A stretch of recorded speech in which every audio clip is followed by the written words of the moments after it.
In this video, I'm going to explain every type of Lyft ride you can take in 2026. So let's say I want to go from Red Lion Tavern to 4100 Bar here in Los Angeles, two great bars.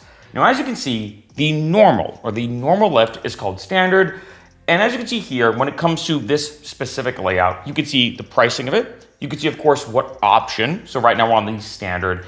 And you can see it will be there in, like, say, 3 minutes in this specific case. So standard is your normal Lyft. This is probably for 90% of you what you're going to be ordering. When getting a Lyft, it pops up right away. You click select standard and you're off. Next, we have wait and save. This is a good feature to save you a few extra bucks. It does fluctuate. Like sometimes the wait and save can be $5 or $10 cheaper, but keep in mind, you can see this alert right here. Wait time may be long. It does give you sometimes a bit of a spread. Like sometimes it says, oh, we'll be there within 5 minutes, but you might be there within 25 minutes. So like you're getting ready and you're not really in a rush and you check it. Sometimes it's not a bad idea because I can go back and forth here and be like, okay, or I can even see it right here. Be like, all right, wait and save is only $2 I'm saving. Not a crazy amount, but sometimes the difference between standard or the normal Lyft ride and the wait and save can be like $5 or $10. And I'm like, hey, for $5 or $10, I have no problem waiting, 5 or 10 minutes. And one pro tip I will say as well, sometimes wait and save gets there just as fast as a standard. There's been some times where I order the wait and save. I'm like, hey, I'm saving, $8. That's like what? A cheap burrito somewhere, depending on where you can go. A cheap burrito, saving $8, and the Lyft comes within 3 minutes. So keep that in mind with the wait and save. It's kind of a spectrum where you might have to be ready at any time between like a few minutes to sometimes 15 or 20. So there is kind of the annoying thing, which is why, as it says here, you can wait and save money. Next, we have extra comfort. So pulling this up, this is kind of the nitty gritty. This is kind of a ride between a standard ride and a luxury ride. So you can see here, new roomier cars. They're top rated drivers. You can see, enjoy a clean, fragrance-free ride with an experienced 4.95 plus star driver. And then lastly, covered by our comfort promise. If let's say you're not happy with your ride, you can get a refund. So you can see here that, not too much more expensive. So only $2 extra compared to the standard at the time that I was filming this. And I will say this, depending on who you are, for me, I don't really care about the extra comfort rides. But let's say I know some people are like, hey, I hate getting in a Lyft that, let's say, doesn't smell good, or let's say the driver's super rude.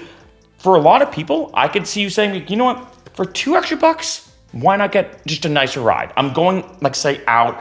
I don't want to smell bad. I want to be in a cleaner vehicle. The $2 extra could be worth it.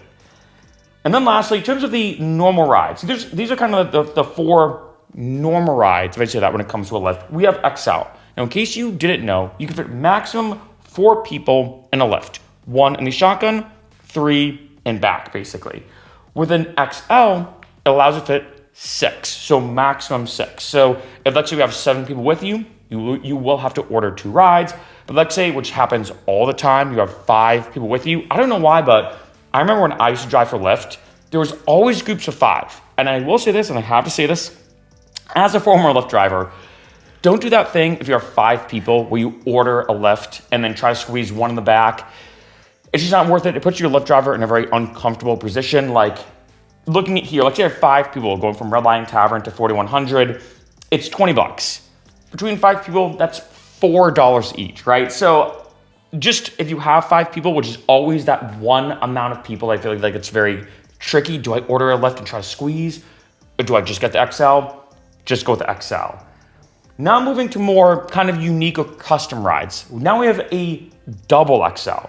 So a double XL, as you can see here, is a typical XL vehicle, except there's extra room. So this is primarily, I'm going to say, if you're going to the airport. Like say it's 5 of you, you have all your luggage, you're like, shoot, we have 5 people plus the luggage. As you can see here, these are minivans or SUVs with 3rd row seating.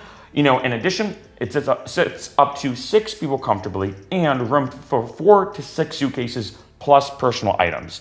So I will say, if you are traveling with somebody who has 3 gigantic pieces of luggage, you do have to kind of have some leeway, I will say that. But let's say it's 4 of you, all the suitcases and personal items and everything. This double XL option, as you can see here, is not a bad way to go. Next, we have priority pickup. This, as you can see here, is a bit more expensive. It's kind of funny when filming this video the pricing jumped up a little bit. So now standard, as you can see up at the top, is now $18.99. So this is about $3 to $4 more. Priority means you're gonna get there as soon as possible. The lift is gonna come ASAP. So let's say you're running late for a meeting, let's say you're running late for work, for whatever reason, you're just running late.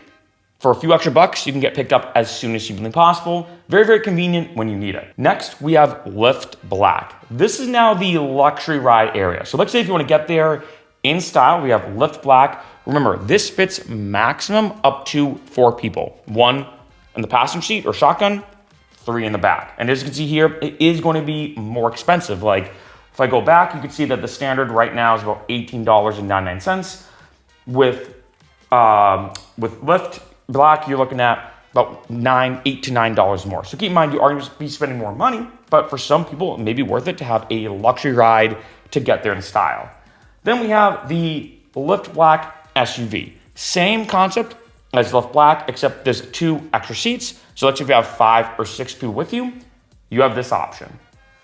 Then we have Lyft Green. This, depending on when you order it, which is really interesting, can sometimes be the same price as a normal Lyft, or a little more expensive. It's kind of weird how that works sometimes.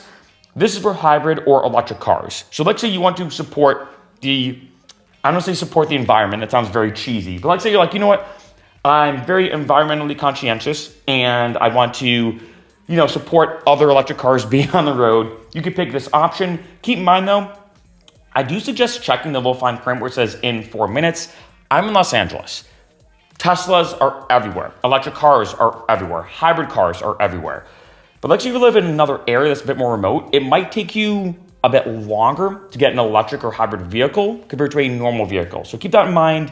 When ordering Lyft Green, it can take a little bit longer to get a ride. Then we have Lyft Pet. This depends upon the driver. So I do want to say that. But this, as you can see, ride with your furry friend. You can bring a pet with you. I will say, depending on the Lyft driver, some Lyft drivers get really mad when you order a normal Lyft and you have a pet with you. Other ones don't. But I'm going to say this. Again, as someone who used to drive for Lyft, if you are having a pet with you, do order a Lyft Pet because they're prepared. They have like something down. They're willing to deal with, pet stuff that happens. Let me say it like that. Although I will say this as a side note, you can order a normal Lyft if it's a service animal. So if it's a service animal, you can still order a normal Lyft, but if it's not a service animal, just get Lyft Pet. It might be a few extra bucks more, but it just makes it a lot easier on the Lyft driver, and you don't have to have that kind of awkward conversation of, oh man, am I gonna have to tip him well? Is this Lyft driver gonna be mad at me because I brought a pet in when Lyft Pet was an option? Just order Lyft Pet if you do have a pet with you. And then last, which is really interesting, there's 2 different options here. I'm going to scroll back and forth between. We have wheelchair options. But we have wheelchair wait and save. So similar to before, we have a wait and save option where it saves you money if you want to wait. And then we have the normal wheelchair. Now, one thing I'm going to say about the wheelchair rides is keep in mind that when it comes to these, the wait time might be a bit lengthy. So as you can see here with the normal wheelchair ride, like say I'm trying to get a wheelchair ride as soon as possible, it's going to be here within 30 minutes. Bit lengthy. If I do the wait and save option, it's within 35 minutes. So keep that in mind that, like say if you are ordering a wheelchair ride when it comes to Lyft, I would check the app sooner rather than later and try to see like, okay, I need to leave by 1 p.m. Let me check how long it's going to take to get a wheelchair ride, maybe order it in advance. So I would suggest looking into this when ordering a wheelchair ride as compared to almost maybe any other Lyft ride. This will take the longest to get one. Now, one last thing I have to mention as a mega pro tip, check all the rides before ordering. Now, typically the way it works is kind of the order that I showed you in terms of the pricing. Standard is gonna be kind of the standard as it sounds. Wait and save is gonna be a bit cheaper, and XL is gonna be more expensive. A black ride, or like say a luxury ride, is gonna be even more expensive than that. Usually that's the progression, kind of like I showed you on this video. However, that is not always the case. So I do want to say as a last side note, especially in 2026, Lyft does do a lot of what I'm going to call algorithmic testing in a lot of situations, especially in unique situations like events. The airport, especially the airport, anytime it's surging, it is not uncommon, I'll be honest. Let's say here in LA, to give one example, it's not uncommon that a Lyft Black ride from the airport is usually cheaper than a Lyft standard ride, which should be the other way around. I do think the reason why this is my theory, a lot of these surges and the algorithmic testing usually is heavier in terms of the interval of the pricing on these standard rides than, like, say, black rides. That's my own theory, just want to say as a side note, but that's what I suggest. When it comes to all these rides, you may be thinking like, okay, standard's always gonna be the cheapest, or to be more specific, wait and save is always gonna be the cheapest. Not always the case. Check all the pricing, because you never know. Sometimes a random Lyft black ride, even sometimes a random XL ride, or a Lyft green ride, or whatever, can actually be the cheapest option to get you to your destination.